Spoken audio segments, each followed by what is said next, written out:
Bonjour et bienvenue sur Radio Cessort, votre podcast quotidien sur l'actualité cyber du mercredi 4 décembre 2024, épisode 113.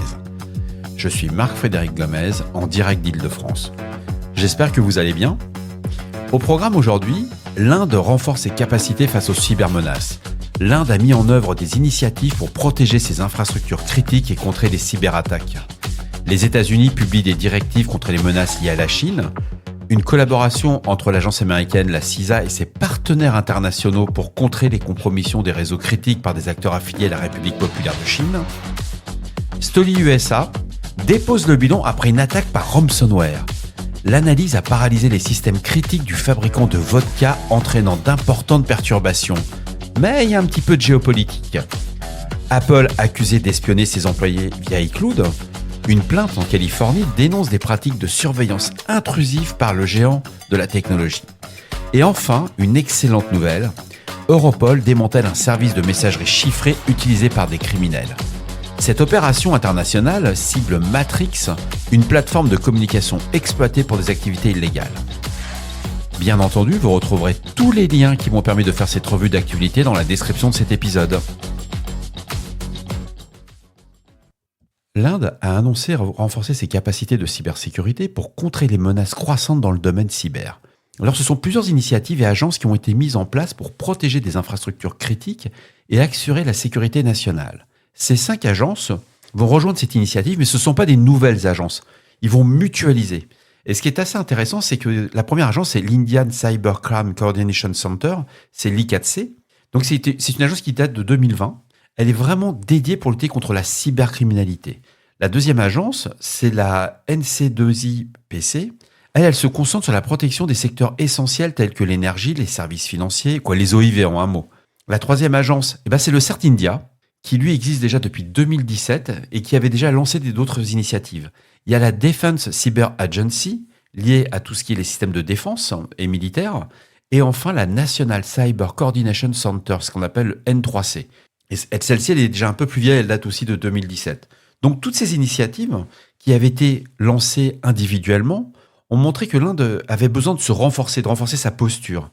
Et ce qui est surtout génial, c'est le fait qu'ils ont décidé de mutualiser tous ces ministères qui ne se parlaient pas au sein d'une même organisation. Donc ils vont garder un petit peu leur indépendance, mais on va dire qu'il y aura une holding, c'est surtout ça qui était intéressant. C'est passionnant, c'est à lire. C'est une excellente façon d'arriver à un bon niveau de maturité et de mutualiser des ressources qui ne sont pas extensibles à l'infini.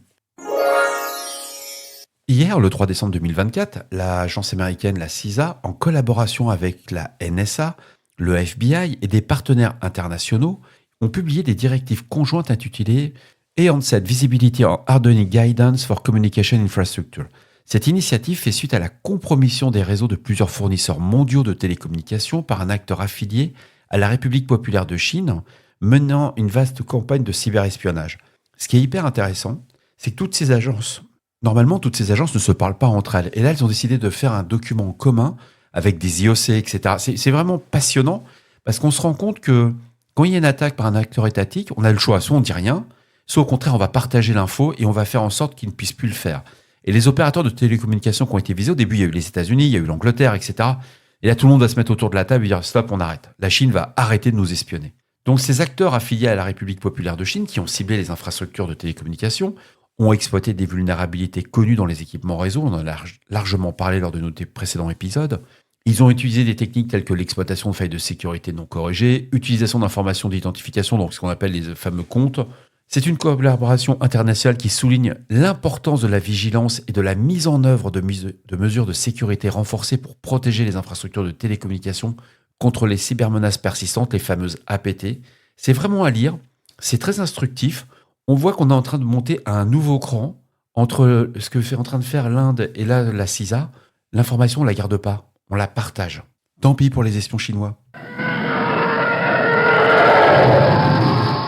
Au mois d'août 2024, le Stoli Group USA, filiale américaine du fabricant de vodka Stoli, a été victime d'une cyberattaque par ransomware qui a gravement perturbé ses opérations. Cette cyberattaque a paralysé le système de planification des ressources de l'entreprise, donc l'ERP, forçant le personnel à gérer manuellement les processus critiques tels que la comptabilité. La restauration complète des systèmes n'est pas attendue avant le premier trimestre 2025. Alors vous êtes en train de me dire, attends, le gars il est en train de nous parler d'une entreprise qui se fait attaquer par ransomware, Il n'y a rien d'extraordinaire. Bah si, vous allez voir que derrière cette attaque, ce qui vaut la peine d'être creusé, c'est qu'elle a été exacerbée par des litiges juridiques en cours avec le gouvernement russe concernant la propriété de la marque Stolichnaya qui par la saisie de distilleries appartenant à l'entreprise en Russie. Et c'est tous ces défis qui ont conduit Solid Group USA et sa marque de bourbon Kentucky Hall à déposer une demande de protection contre les faillites en vertu du chapitre 11, avec des dettes estimées entre 50 et 100 millions de dollars. Alors quand on pense que... Au début, j'ai lu l'article, ça m'a fait un peu sourire. Et puis on se rend compte qu'il y a beaucoup de géopolitique. Il y a eu de la saisie d'entreprise. Il y a quand même... Il manque entre 50 et 100 millions de dollars dans la caisse. Et surtout, on dit que c'est la faute des Russes. Alors que tout simplement, la boîte s'est fait poncer, quoi. En décembre 2024, Apple fait face à une plainte déposée en Californie par Amar Bakhta, un employé du département de la publicité. La plainte allègue que l'entreprise surveille illégalement les appareils personnels et les comptes iCloud de ses employés, tout en restreignant leur liberté d'expression concernant les conditions de travail. Alors l'info vient de chez Reuters, Klubik l'a reprise. Ce qui est assez intéressant, c'est la méthode employée. Parce qu'on se dit, l'entreprise est en train d'espionner ses collaborateurs. C'est pas tout à fait ça. Quand même, quand on lit le document, Apple encouragerait ses employés à utiliser leur appareil personnel, donc on appelle ça du BIOD, à des fins professionnelles, en y installant des logiciels internes permettant l'accès à des données personnelles, telles que les emails, les photos, les vidéos, les notes. Et là, il y a The Verge qui a aussi repris l'information. Donc, la politique de l'entreprise qui autoriserait la collecte des données de localisation des employés, même en dehors des heures de travail. Ça, c'est The Verge qui remonte l'info. Donc, il n'y a toujours pas de preuve, mais on va dire, ça fait partie du jeu. Vous utilisez votre appareil personnel, vous savez que vous êtes tracé, tout ça, ça fait déjà partie du... Bon, donc l'employé est un petit peu choqué, mais ce qui est terrible, c'est que lui dit, moi j'ai une atteinte à ma vie privée, car ces pratiques pourraient entraîner une intrusion significative dans la vie privée, compromettant la confidentialité de leurs informations personnelles. Mais c'est surtout ce qui le gêne, c'est la restriction de la liberté d'expression. La plainte indique qu'Apple impose des politiques de confidentialité empêchant les employés de discuter de leurs conditions de travail ou de signaler des irrégularités, ce qui pourrait dissuader la dénonciation de pratiques illégales ou contraires à l'éthique. D'après Reuters.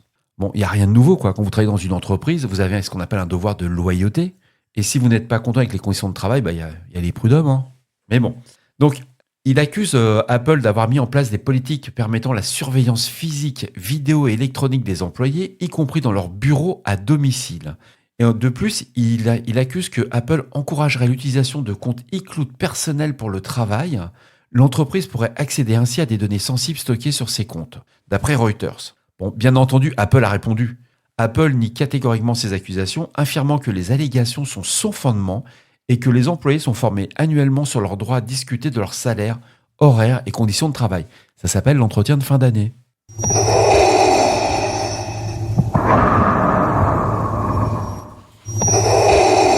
On va bosser chez Disney, le gars.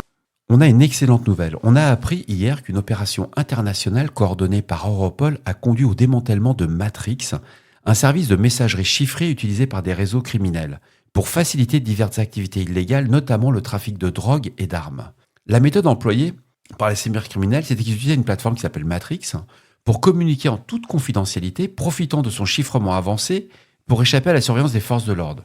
L'enquête a révélé que Matrix était hébergé sur une infrastructure complexe comprenant plus de 40 serveurs répartis dans 5 pays, mais principalement en France. C'est Gadena Serre, c'est un journal italien qui en parle.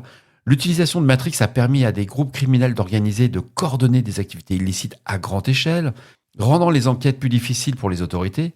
Mais c'est dommage pour eux, le démantèlement de ce service a permis l'interception et le déchiffrement de plus de 2,3 millions de messages en 33 langues différentes. C'est Reuters qui remonte cette information. Ce qui est vraiment passionnant dans leur investigation, c'est que les forces de l'ordre ont mené des opérations simultanées dans plusieurs pays. Ils commencent à être assez bons là-dessus. Europol, Interpol, ou ainsi qu'avec Eurojust, ça fonctionne super bien. Mais ce qu'on voit, c'est qu'ils ont été notamment en Espagne, en France, en Italie, en Lituanie et aux Pays-Bas. Avec le soutien d'Europol et d'Eurojust, en Espagne, la police a arrêté 2 personnes à Marbella. Elle a saisi 145 000 € en espèces, mais surtout, elle a saisi 974 téléphones. Je ne sais pas si vous vous rendez compte, pour avoir le nombre de prises pour recharger les téléphones, il en faut un petit paquet quand même. Hein. Donc, un atelier de réparation de téléphones chiffrés a également été démantelé et plusieurs portefeuilles de crypto-monnaies ont été saisis. Et cette opération fait suite à des affaires similaires qu'on a pu voir ces dernières semaines contre des messageries chiffrées utilisées par des criminels tels que EncroChat ou SkyECC.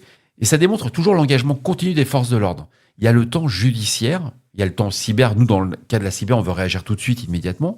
Mais quand même, pour une fin d'année, c'est bravo, quoi. Et voilà, ce podcast de Radio Cesseur du mercredi 4 décembre touche à sa fin. J'espère qu'il vous a plu, qu'il vous a apporté des informations utiles. Je remercie chaleureusement l'ensemble des membres du Clusier Bretagne avec qui j'étais hier. Ce fut très sympa d'échanger sur la cybermenace. Ce fut passionnant mais très court. N'oubliez pas, si vous avez des questions ou des suggestions de sujets que vous souhaitez voir abordés dans nos prochaines émissions, laissez-moi un message sur le répondeur de Radio Cesseur au 07 68 72 20 09, au 07 68 72 20 09. Je suis là pour vous. Je vous souhaite une excellente journée. Prenez soin de vous et à demain pour un nouvel épisode. Au revoir.